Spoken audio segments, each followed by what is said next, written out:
आज कपिलवस्तू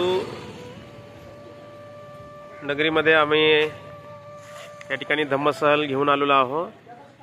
कपिलवस्तूमधील एक भारतीय बौद्ध विहार आहे। या विहारामध्ये आम्ही आता उपासकांना भोजनदान देणार आहोत।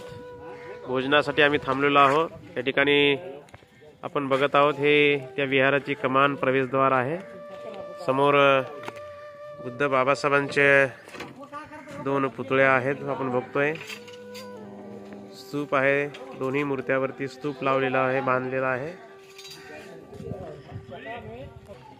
हे पूर्ण 2 मजली बुद्ध विहार आहे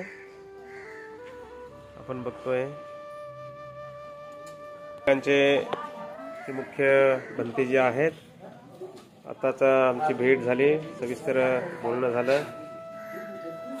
भंतेजी या विहारामध्ये गेल्या अनेक वर्षापासून वास्तव्याला आहेत।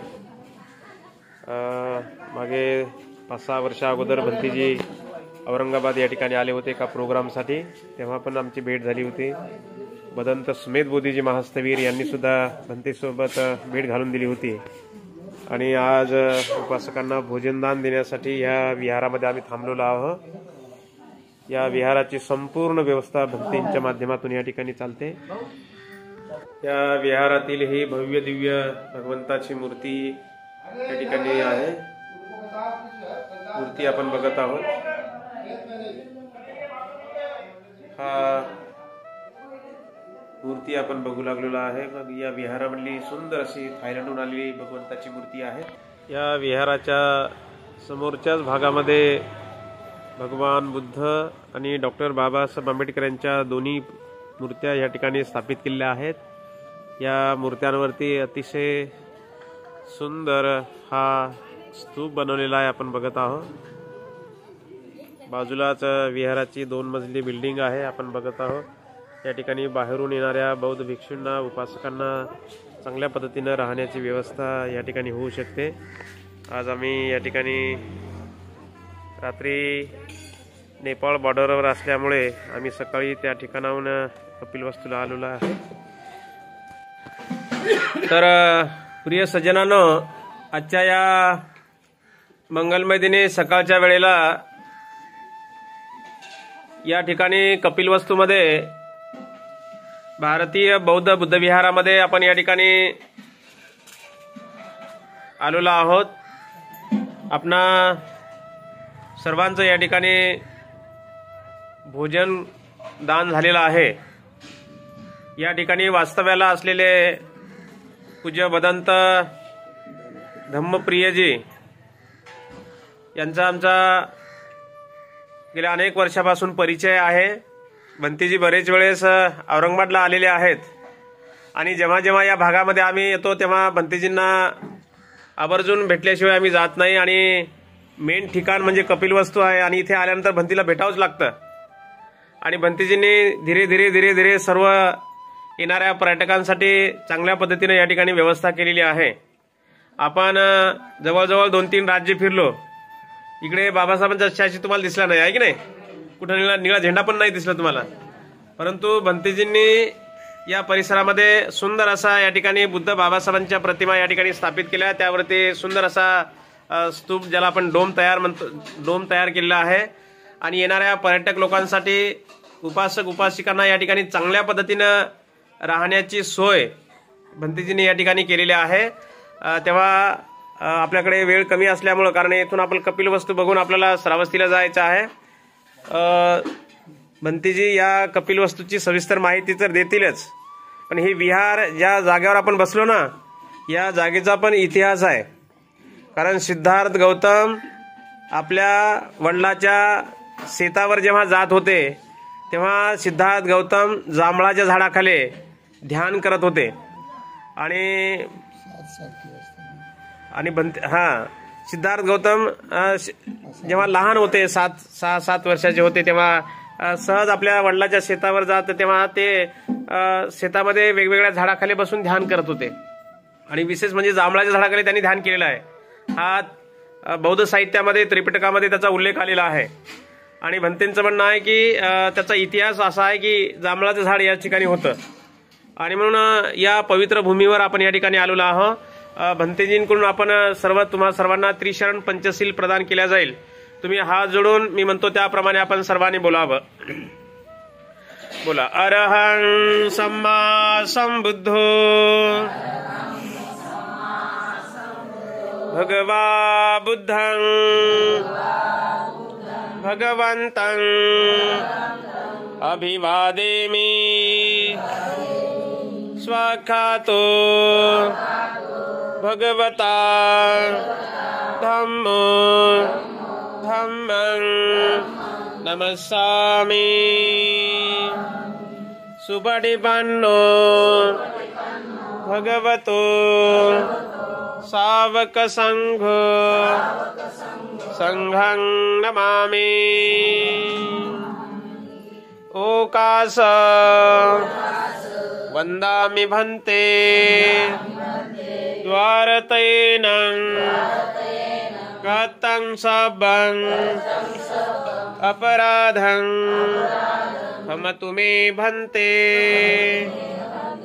द्वितीयंपि ओकास वंदामि भन्ते द्वारतैनं गतं सबं अपराधं हमतु मे भन्ते.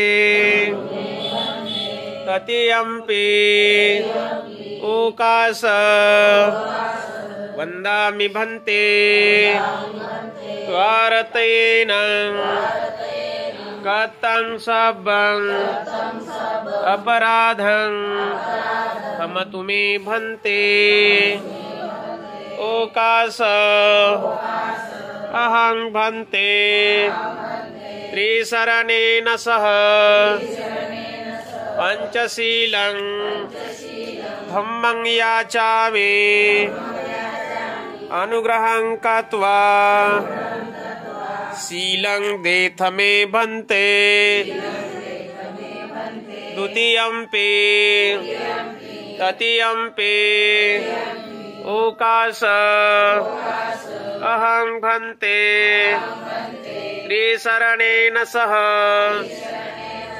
पंचशीलं धम्मं याचामि अनुग्रहं कृत्वा शीलं देथ मे भन्ते. वदामि तं वदेथ. नमो तस् भगवतो अरहतो सम्मा संबुद्धस्स.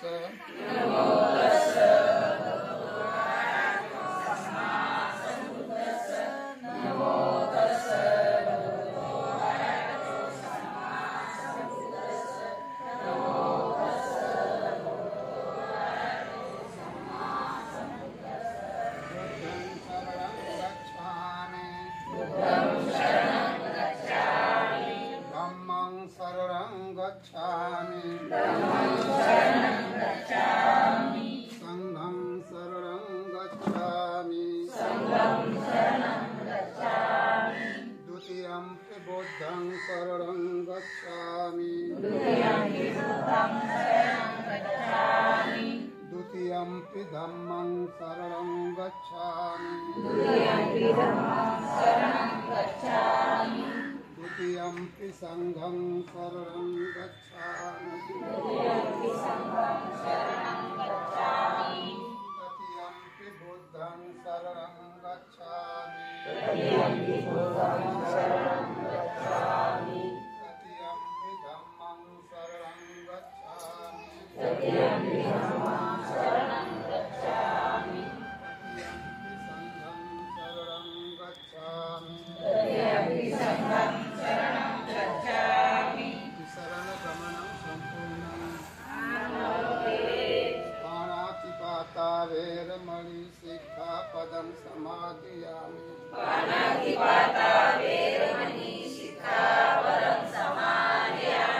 अदन्नदाना वेरमणि सिक्खापदं समादयामि.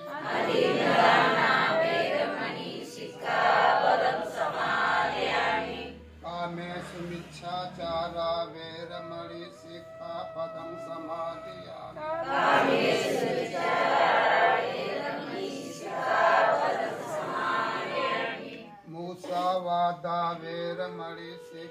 सिक्खापदं समादयामि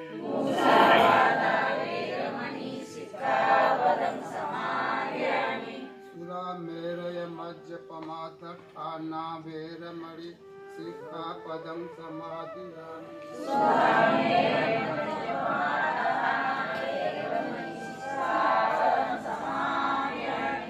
इमानि पंचशील सिक्खापदानि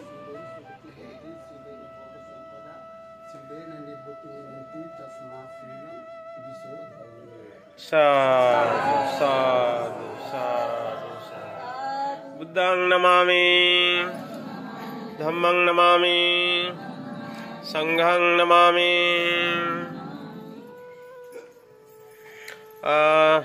बंटी जी, आप यहाँ के जो कपिलवस्तु नगरी है और आपका जो टेम्पल यहाँ बना हुआ है, आप यहाँ बहुत साल से रहते हैं, आप 22 साल से यहाँ रहते हैं और पहले आप सारनाथ रहते थे, इसके पहले आप जापान जाके आए, थाईलैंड जाके आए। तो आप बनते थोड़ा या जगहों के बारे में और कपिलवस्तु नगरी के बारे में हमारे उपासक को आप थोड़ा सा बताइए। आदरणीय भंते संघ, श्रद्धावान उपासक उपासिकाओं, जिस पवित्र स्थान पर आप लोग बैठे हैं, अभी ये वो स्थान है जहाँ की सिद्धार्थ गौतम ने आषाढ़ी पूर्णिमा को 7 साल की अवस्था में जामुन के पेड़ के नीचे पहला ध्यान किया था। ये भंते जी ने भी बता दिया। त्रिपिटक में जो लिखा हुआ है कि शाक के लोग गंधशाली का भात खाते थे। ये जो चावल हम खाते हैं वो गंधशाली होती थी, महकने वाला चावल, और वो वर्तमान में यही एरिया है। अब तो गवर्नमेंट ने भी उसको पेटेंट कर दिया इस क्षेत्र के लिए जो है। तो यहीं पर वो काला नमक पैदा होता है, चावल जो है उसका पूरा पेड़ ही काला होता है, उसका जो है धान भी काला होता है और चावल उसमें सफ़ेद निकलता है और इतना खुशबूदार और इतना पौष्टिक होता है। इतना सा चावल अगर आपके कॉलोनी में बने तो पूरी कॉलोनी महकेगी। तो लोग कहेंगे भाई ये किसके यहाँ बन रहा है, तो वही गंधशाली का जो है चावल खाते थे ये लोग। ये जगह वही है। बनते बने हुए तो मुझे 42 साल हो गए। सर्विस छोड़ करके जो है मैं इस रूप में आया था। तो आप तो सारनाथ गए होंगे, आई बिहार भी देखा होगा जहाँ बड़ी वाली मूर्ति है।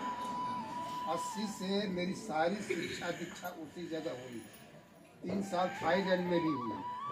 उसके बाद मैंने देखा कि यहाँ जितने भी विहार बने हुए हैं वो सब विदेशी लोगों के बने हुए हैं, और उन विदेशी विहारों में जिधर उनका निवास होता है उधर हम भारतीयों को जगह नहीं है, उधर नहीं जगह मिलती, क्योंकि उन लोगों का रहन सहन दूसरे ढंग का है, हम लोगों का रहन सहन दूसरे ढंग का है। तो वहाँ जब मैं रहता था, खाली रहता था, तो भी हमसे कहलवा दिया जाता था कि इनको कहिए कि हमारे यहाँ पार्टी रुकी हुई है, ये दूसरे बिहार में चले जाएंगे। क्योंकि हम लोग पहले बता दिया कि हम लोगों का रहन सहन दूसरे ढंग का है, उन लोगों का रहन सहन दूसरे ढंग का है, इसलिए वो देते नहीं थे हम लोगों को।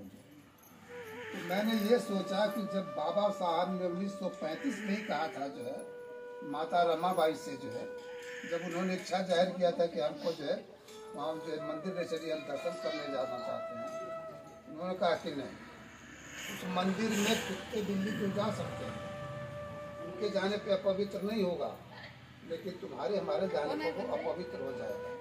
तो हम ऐसे मंदिर में क्यों जाएं, अपना बनाएंगे और हम उसमें जाएंगे। ये बाबा साहब के वाक्य थे। उसके बाद मैं यहाँ 80 में ही आया था जो है, तो ये सब जगह देख करके गया था, पूरा भ्रमण किया था सब जगह। तो देखा था मेरे साथ 2 बसें थी थाईलैंड की जो ग्रुप, तो सब खाली पड़ा था और कहीं कहीं रुकने की भी व्यवस्था नहीं थी। जैसे सारनाथ से हम चलते थे तो बीच में कहीं पेड़ के नीचे जो है पूरा ग्रुप रुकता था, खाना पीना बनाने का सब सामान रहता था, हम लोग बनाते थे, खाते थे, उसके बाद तब फिर आगे चलते थे। अब तो कई जगहों पर जो जगह जगह बंद हो गया है। तो वो देख करके हमने कहा कि ना, हम मैं यहाँ से दुनिया में गया, वहाँ के लोग आ करके यहाँ बनाए हम भारतीय होकर के अपने ही भारतीयों को एक रात के लिए जो है स्थान नहीं दे पाते, तो हम ऐसा क्यों करें, हम अपना ही वो करें। मैं यहाँ आया, ये टोटल मुस्लिम एरिया है, उन्हीं के घर में मैं किराएदार भी था 2 साल तक। उसके लिए हमने भारतीय बौद्ध महाविहार के नाम से एक रजिस्टर्ड ट्रस्ट बनाया, संस्था बनाया, ये 1995 में बनाया। उसके तहत आप सबका सहयोग मिलता गया। उसके बाद ये 16 लाख में जमीन वहाँ तक खरीदा और इतना निर्माण कार्य हुआ जो है। यहाँ देने वाला कोई है नहीं, यहाँ कोई देने वाला नहीं, लेकिन ये जो बिहार जो भी होते हैं, जहाँ के भी हैं, वो हम भिक्षुओं का नहीं है, ये आप सबका बिहार है, हम लोगों का नहीं है। हम लोग तो एक प्रतीक मात्र हैं, आप सबसे लेंगे, उसको बनाएंगे, जब तक रहेंगे तब तक धर्म की शिक्षा देते रहेंगे और उसके बाद आंख बंद करके चले जाएंगे। यही जिंदगी है।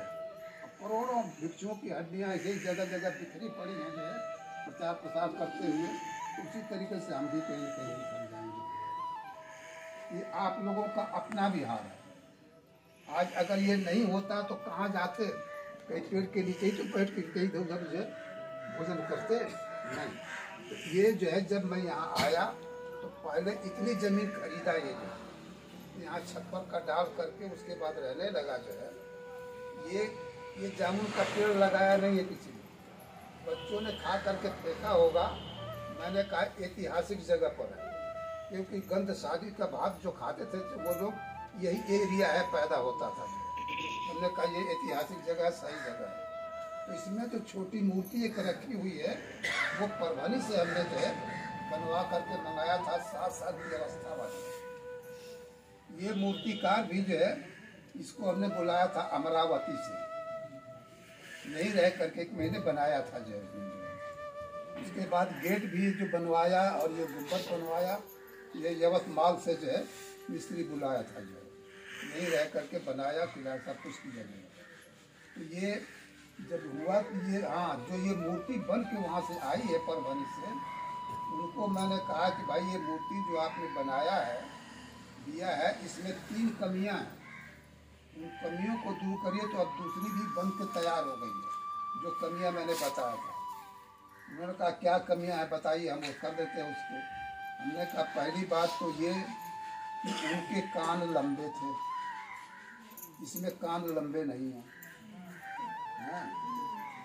दूसरी कमी ये है, मत्थ केसु, पाली में कहते हैं मत्थ केसु, ये थोड़ा उठा हुआ यहाँ पर, इसमें नहीं है। और तीसरी कमी, उनके बाल घुघराले थे, इसमें घुघराले नहीं है। तो अब दूसरी मूर्ति बन के तैयार है वहाँ, अब आषाढ़ी पूर्णिमा को ही ला करके यहाँ पर रखना है। तो इसके लिए बिहार के लिए सबसे ज़्यादा सहयोग जो है ये महाराष्ट्र के ही लोगों ने किया है। जो यहाँ तो जो बाबा साहब के अनुयायियों को जो मैं देखता हूँ, वो कुल जो है उनकी 5 श्रेणियाँ हैं, जो 5 श्रेणियों में बटे हुए हैं पूरे भारत में।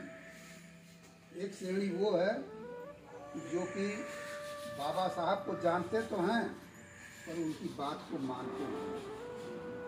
एक श्रेणी है जो कि बाबा साहब की बात को मानते तो हैं और वो जानते नहीं हैं। एक जानते हैं तो एक मानते नहीं, एक मानते हैं तो वो जानते नहीं। एक वर्ग ऐसा भी है जो कि न तो जानता ही है न तो वो मानता है।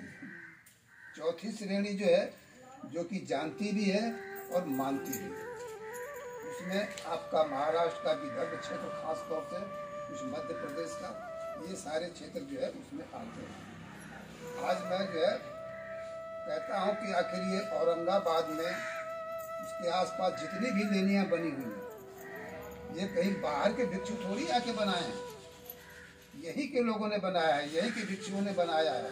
इतने बड़ी बड़ी चट्टानों को काट काट करके उसको इतने बड़े बड़े हार, इतना सब कुछ बनाया जो है वो धरोहर है पूरे विश्व की एक। तो ये जो है आपका अपना स्थान है। ये यहाँ तो आप लोगों ने देखा, ये राज परिवार का जहाँ निवास था, अभी जाएंगे वहाँ ना, हाँ कभी जाएंगे, जहाँ राज परिवार का निवास था वो उसको कहते हैं गनवरिया।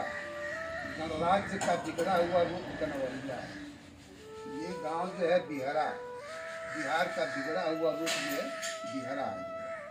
ये जहाँ आप बैठे हैं ये है पचंगवा, यानी कि जहाँ पंशील का पालन करने वाले लोग थे, उसके सिद्धांत पर चलते थे कि ये जो है तो पचरंगवा से बिगड़ते बिगड़ते ये पचंगवा हो गया। और जहाँ पर स्तूप है वो पिपरहावा है, जिसको हम बोधि वृक्ष कहते हैं, बाकी हिंदू और सब लोग उसको पीपल कहते हैं। तो वो इतने बोधि वृक्ष थे वहाँ वो धीरे धीरे उसका नाम ही पिपरहावा पड़ गया। तो इस तरीके से ये सब समय समय पर सब बदलता चला गया। तो जब राज परिवार के निवास के उस पर जाएंगे तो जिसके आंगन में कुआं बना हुआ है उसको गौर से देखेंगे तो जो कुआं बना है सिद्धार्थ गौतम उसी जगह रहते थे। शादी हुई तो यशोधरा आकर के वहीं रहती। राहुल का जन्म उसी जगह हुआ था और वहीं से उन्होंने गृह त्याग भी किया था। और जब कपिलवस्तु बुद्धत्व प्राप्ति के बाद आए थे तो रुकने की व्यवस्था तो राजा सुर्योधन ने किया था, जो कि यहाँ से निग्रोधाराम 3-6 किलोमीटर आगे है, इधर है, वहाँ किया था। जो है अंजीर का बाग था उसमें किया था ये, लेकिन यहीं आए थे सबसे पहले। तो जब 7 साल की अवस्था में पहले जो बचपन में जो भविष्यवाणी हुई थी कि ये घर में रहेंगे तो राजा होंगे, चक्रवर्ती राजा होंगे, गृह त्याग करेंगे तो बुद्ध होंगे, लेकिन असित मुनि जो है क्लियर कर दिए थे कि नहीं, कोई ऐसा लक्षण है, एक न एक दिन ये बुद्ध होंगे। अब लोग जागरूक होंगे, धार्मिक होंगे, सद्धर्म के मार्ग पर चलने वाले होंगे, शीलों का पालन करने वाले होंगे, अंधकार मिटेगा और प्रकाश फैलेगा नहीं। ये उन्होंने क्लियर कर दिया था।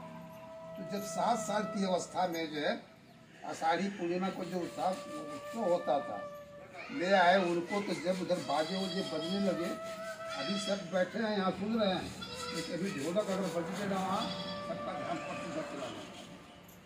उसी तरीके से बाजे उजे बजने लगे तो सबका तो ध्यान उधर चला गया।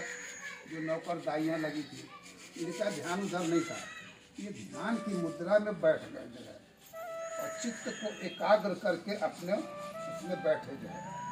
थोड़ी देर के बाद उद्घाटन करके जब राजा सुर्योधन आते हैं तो इस मुद्रा को जब देखते हैं तब बेटे को देख करके बाप का हाथ तो जुड़ा, लेकिन चिंता बढ़ गई कि मैं इसको क्या बनाना चाहता हूँ और इसका झुकाव कहाँ है। तब जहाँ पर स्तूप जाएंगे तो स्तूप पर वो 3 महल बनवाया उन्होंने। ये जो बाएं तरफ जो इस साइड में जो मिलेगा खड़ा, ये गर्मी के लिए बना था। उसको गौर से देखिएगा, उसके पश्चिम दिशा में एक कुआं बना हुआ है और गर्मी में हवा अक्सर पश्चिम से चलती है, गर्म चलती है।